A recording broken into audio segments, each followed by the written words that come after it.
जय श्री दुर्गा माता। दोस्तों, स्वागत है आपका अपने चैनल शास्त्र गुरु वाइस पर। दोस्तों, 2023 में इस साल माँ दुर्गा हाथी पर सवार होकर पृथ्वी लोक में पधारेंगी। शास्त्रों में वर्णित है कि तथा मान्यताओं के अनुसार अगर शारदीय नवरात्रि पर यदि माता दुर्गा का आगमन उनके बहन सिंह पर नहीं बल्कि हाथी पर होगा तो मान्यता है कि माता दुर्गा का हाथी पर सवार होकर आना बहुत ही शुभ और कल्याणकारी माना जाता है। जीवन सुखमय हो जाता है, भक्ति का भरपूर लाभ भक्तजनों को मिलता है। दोस्तों, इस बार नवरात्रि पूरे 9 दिनों तक मनाई जाएगी, ना एक भी दिन कम ना ज्यादा, पूरे 9 दिनों तक मनाई जाएगी। मां शेरों बाली की विशेष रूप से पूजा आराधना की जाएगी। शारदीय नवरात्रि का महापर्व इस बार 2023 में 15 अक्टूबर दिन रविवार से शुरू होकर 23 अक्टूबर सोमवार के दिन समाप्त होंगे। ऐसे में शारदीय नवरात्रि पर माता दुर्गा की कृपा पाने के लिए कलश स्थापना का शुभ मुहूर्त है। 15 अक्टूबर को दिन में 11:44 से दोपहर 12:30 तक कलश स्थापना का शुभ मुहूर्त रहेगा। दोस्तों, नवरात्रि में क्या नहीं खाना चाहिए और कौन सा फल खाना आवश्यक है और क्या नहीं पीना चाहिए, आज हम विस्तार से आपको बताएंगे। दोस्तों, शास्त्रों के अनुसार बताए गए भारत चाहे किसी भी प्रकार की क्यों ना हो, उनसे जुड़े पालन का नियम करना अति आवश्यक माना जाता है, क्योंकि जो मन के मुताबिक किया जाए वो संघर्ष नहीं कहलाता। कहा जाता है कि मनोकामना को पूर्ण करने के लिए थोड़ा सा संघर्ष यानी कि तपस्या तो करनी ही पड़ती है। इसीलिए ऐसी मान्यता है कि भारत को पूर्ण विधि विधान से किया जाना चाहिए, तब आपको व्रत का पूर्ण लाभ फल मिलता है, आपकी सभी मनोकामना पूर्ण हो जाती है। इसीलिए हर शास्त्र यही कहता है कि सच्चे दिल से अगर आपके मन में ईश्वर के प्रति श्रद्धा हो तो बिन पूजा पाठ के ही सारा फल मिल जाता है, और अगर मन में इस भर के प्रति शंका हो तो उस मनुष्य को कई जन्मों तक सुख नहीं मिलता। भागवत गीता में भगवान श्री कृष्ण ने स्वयं कहा था, जो मनुष्य सच्चे हृदय से ईश्वर को पुकारता है तो उसका नाता उस शक्ति से जुड़ जाता है जिसे आपने सच्चे हृदय से पुकारा था। इसीलिए भगवान भी कहते हैं कि सच्चे हृदय से ही ईश्वर को पुकारें तो वो आपकी हर मनोकामना पूर्ण करते हैं। कई लोग ऐसे हैं जो भगवान के सामने घंटों पूजा पाठ करते हैं तथा रोते हैं, फिर भी भगवान उनकी कमी नहीं सुनता। दरअसल जब आप सच्चे मन से ईश्वर को पुकारते ही नहीं है तो भला वो आपकी पुकार कैसे सुनेंगे। दोस्तों, ये तो थी वो बातें जो भक्त और भगवान के बीच की है। अब हम जानते हैं नवरात्रों के दौरान क्या नहीं खाना चाहिए और क्या नहीं पीना चाहिए और कौन सा फल खाने से व्रत संपूर्ण और सफल हो जाता है। दोस्तों, हमारे चैनल को सब्सक्राइब जरूर करें और इस बेल आइकन को दबाना ना भूलें। तो आइए शुरू करते हैं। दोस्तों, नवरात्रि के दिन सेब जरूर खाना चाहिए। शास्त्रों में बताया जाता है कि भगवान के भोग में सेब आदि जरूर अर्पित किया जाता है। अगर आपका व्रत है तो आपको सेब जरूर खाना चाहिए। केला, पपीता, तरबूज और मीठे अंगूर जरूर खाना चाहिए। इन फलों से व्रतधारी को शक्ति मिलती है और भारत संपूर्ण हो जाता है। शास्त्रों में बताया जाता है कि नवरात्रों के दिनों में सीताफल जरूर खाना चाहिए। सीताफल खाने से 10 ऐसी बीमारियां हैं जो खत्म हो जाती हैं। माना जाता है कि नवरात्रों के दिनों में सीताफल का घर में प्रवेश होना बड़ा ही शुभ माना गया है। सीताफल खाने से नवरात्रि का व्रत सफल हो जाता है, क्योंकि इसमें माता सीता का आशीर्वाद मिला हुआ होता है। नवरात्रि के दौरान इसे जो भी खाता है उसे दुखों का सामना नहीं करना पड़ता। सीताफल आपको जरूर खाना चाहिए दोस्त। और नवरात्रों में व्रतधारी को डब्बाबंद लस्सी व डिब्बाबंद जूस नहीं पीना चाहिए, उसमें कई केमिकल मिले होते हैं जिसके कारण आपका व्रत टूट सकता है। जब भी आप फलों का जूस पिएं तो याद रखें उसमें नमक न डालें, नहीं तो ब्लड टूट जाएगा। साथ ही साथ जूस में बर्फ भी नहीं डालना चाहिए।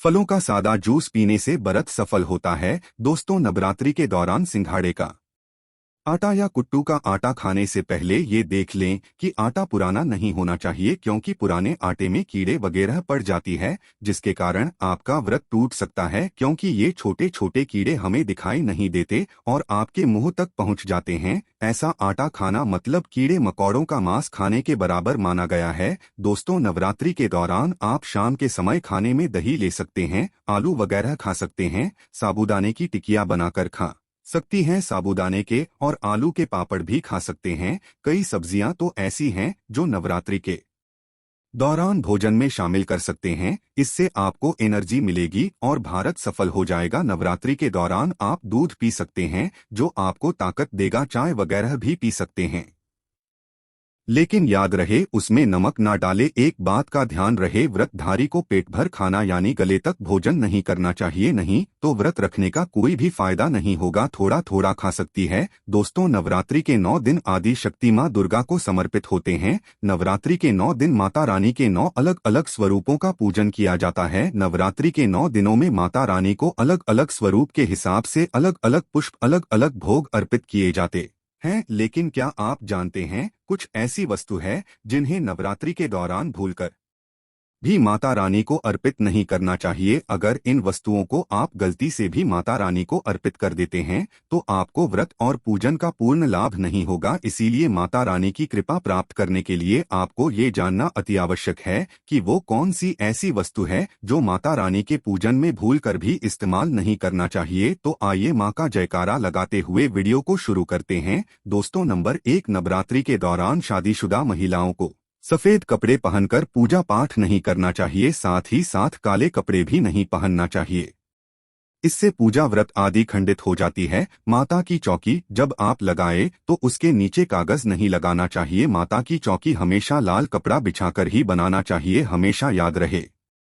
नवरात्रों के इन 9 दिनों तक व्रतधारी को अपना आसन मां की चौकी के आगे ही लगाना चाहिए और वहीं पर आपको सोना चाहिए। मंदिर को नवरात्रों के दौरान अकेला नहीं छोड़ा जाता, बहुत ही अशुभ माना जाता है। इससे दुर्गा माता नाराज हो जाती है और हमेशा के लिए चली जाती है। दोस्तों, नंबर 2, नारियल। हिंदू धर्म में नारियल को समृद्धि, धन, श्रद्धा और सम्मान का सूचक माना जाता है। नारियल को श्रीफल भी कहा जाता है। नारियल को सुख समृद्धि में वृद्धि करने वाला माना जाता है। नारियल का हर मांगलिक कार्य में विशेष महत्व होता है। जैसे कि आप सभी जानते हैं कि माता रानी के कई मंदिरों में नारियल से बलि भी दी जाती है और माता रानी के पूजन में नारियल का इस्तेमाल हम सभी करते हैं। खासकर कलश की स्थापना नारियल रखकर ही की जाती है। माता रानी के पूजन में हम नारियल इस्तेमाल करते समय कुछ गलतियां कर बैठती है। दोस्तों, नारियल कई प्रकार के होते हैं, एक हरा, दूसरा सूखा जिसके अंदर पानी होता है। जिस नारियल के अंदर पानी होता है, माता रानी के पूजन में सदैव पानी वाला और जटा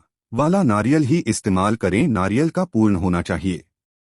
नारियल चटका हुआ या टूटा हुआ नहीं होना चाहिए, क्योंकि साबुत नारियल ही पूर्ण और पवित्रता का प्रतीक होता है। साबुत नारियल ही सुख समृद्धि का प्रतीक होता है। साबुत नारियल को ही श्रीफल यानी कि माँ लक्ष्मी का फल कहा जाता है। नवरात्रि में माता रानी के कलश की स्थापना करते समय जटा वाला यानी पानी वाला नारियल ही कलश पर स्थापित करना चाहिए। साथ ही ये ध्यान रखना चाहिए कि नारियल को सदैव कलश के ऊपर लेटाकर रखना चाहिए।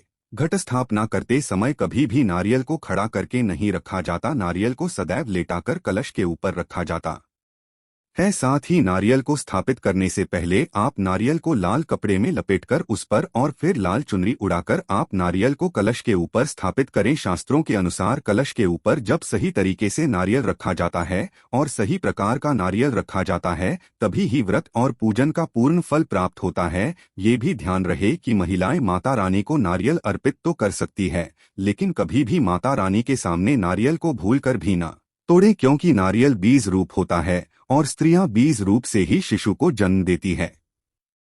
इसीलिए कभी भी महिलाओं को नारियल नहीं तोड़ना चाहिए। दोस्तों, नंबर 3, लौंग। हम सभी माता रानी के पूजन में इस्तेमाल करते हैं, लेकिन लौंग का इस्तेमाल करते समय एक बहुत बड़ी गलती कर बैठते हैं। हमेशा ध्यान रखना चाहिए कि माता रानी को सदैव फूल वाली लौंग ही अर्पित करना चाहिए। जिस लौंग के ऊपर फूल नहीं होता या फिर जिस लौंग के पीछे लकड़ी की डंडी नहीं होती, उसको आप माता रानी के पूजन में भूल कर भी इस्तेमाल ना करें। फूल वाले लोगों को ही पूर्ण माना जाता है और माता रानी के पूजन में कोई भी अपूर्ण वस्तु, कोई भी खराब वस्तु या टूटे हुए अक्षत इस्तेमाल नहीं करना चाहिए। इसीलिए सदैव माता रानी के पूजन में फूल वाली लौंग का ही इस्तेमाल करें। दोस्तों, नंबर 4, तुलसी के पत्ते अर्पित नहीं करनी चाहिए। माँ दुर्गा के पूजन में तुलसी पत्र का इस्तेमाल करना वर्जित माना जाता है।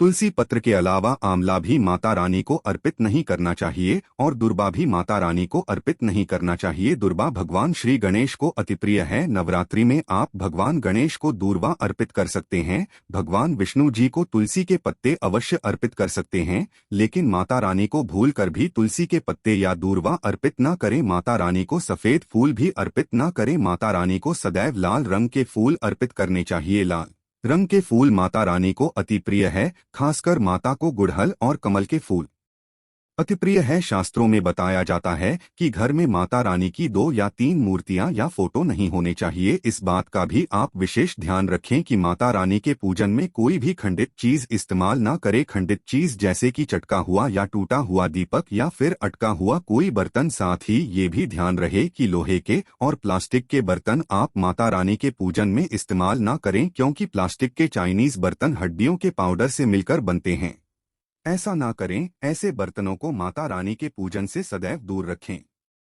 माता रानी को जो पुष्प अर्पित कर रही है उन्हें सूंघे नहीं। सुनते हुए फूल या गिरे हुए फूल या फिर मुरझाए हुए फूल माता को अर्पित ना करें। दोस्तों, कमेंट बॉक्स में लिखें जय माता दी। जानकारी पसंद आए तो वीडियो को एक लाइक करें और चैनल पर नए हैं तो चैनल को सब्सक्राइब करें और अपने दोस्तों को शेयर करें।